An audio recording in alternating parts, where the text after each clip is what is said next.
शब्बीर, इधर आकर मेरे पास बैठो। आज मैं तुम्हें एक बहुत खास और हौसला अफजा कहानी सुनाने वाली हूँ। वाकई मेहर, ये कहानी किसके बारे में है? ये कहानी है नाइजीरिया की अजीम मुसलमान औरत नाना अस्मा की, जो इल्म और खिदमत के लिए मशहूर हैं। वो इतनी मशहूर क्यों थी? उन्होंने साबित किया कि इल्म इबादत है और तालीम पूरी मुआशरे को बदल सकती है। क्या उस जमाने में औरतें तालीम हासिल कर सकती थीं? नहीं शब्बीर, उस जमाने में ज्यादातर औरतें तालीम से महरूम थीं, लेकिन नाना अस्मा ने कभी यह कबूल नहीं किया कि औरतें जहालत में रहें। तो वो कैसे पढ़ीं? वो कुरान, हदीस, फिका, तारीख और शायरी पढ़ती थीं। अक्सर रात के सन्नाटे में चिराग की रोशनी में मुताल्ला करती। और क्या उन्होंने ये इल्म खुद तक महदूद रखा? हरगिज नहीं। उन्होंने देखा कि बहुत सी औरतें पढ़ नहीं सकती और सोचा कि अगली नस्ल कैसे तरक्की करेगी अगर माँ जाहिल हो।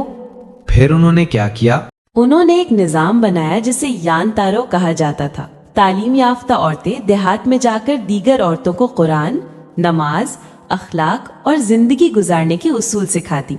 लेकिन जो पढ़ना नहीं जानती वो कैसे सीखती? नाना अस्मा ने शायरी के जरिए तालीम दी। अशार आसान और दिल में उतरने वाले थे और नस्ल दर नस्ल मुंतकिल होते रहे। ये तो वाकई बेहतरीन तरीका है। हाँ, यही वजह थी कि लोग उन्हें उस्ताद नहीं बल्कि माँ की तरह मानते थे।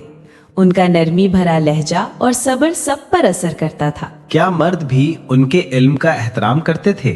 जी हाँ, बड़े उलमा भी उनके तहरीरी काम पढ़ते और उनकी इज्जत करते थे। उन्होंने साबित किया कि इल्म जिन्स नहीं देखता बल्कि नीयत देखता है। और आखिर में उनकी जिंदगी का अंजाम क्या हुआ? 1864 में उन्होंने इस दुनिया को छोड़ दिया, लेकिन उनका तालीमी निज़ाम और इल्म आज भी जिंदा है। मिहिर, हम आज उनसे क्या सबक ले सकते हैं? सबसे पहले ये कि इल्म को बांटना सब पर फर्ज है। दूसरा, तालीम याफ्ता माँ एक कौम को बदल सकती है।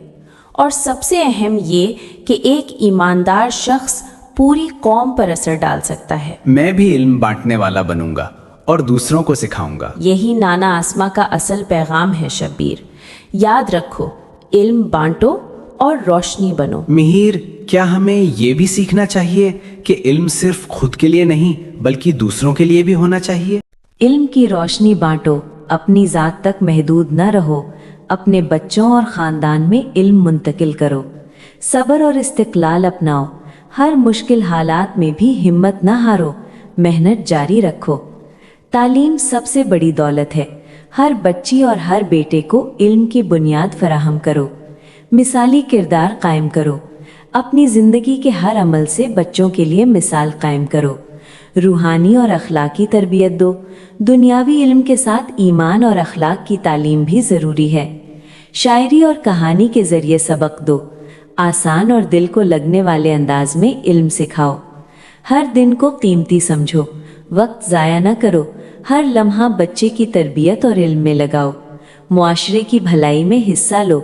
सिर्फ अपने घर तक महदूद न रहो, दूसरे औरतों और मुआशरे की भी रहनुमाई करो। हौसला और उम्मीद की मशल बनो। मुश्किलात में भी दूसरों को हौसला दो और रोशनी बनो। इल्म और अमल को मिलाकर ज़िंदगी गुजारो।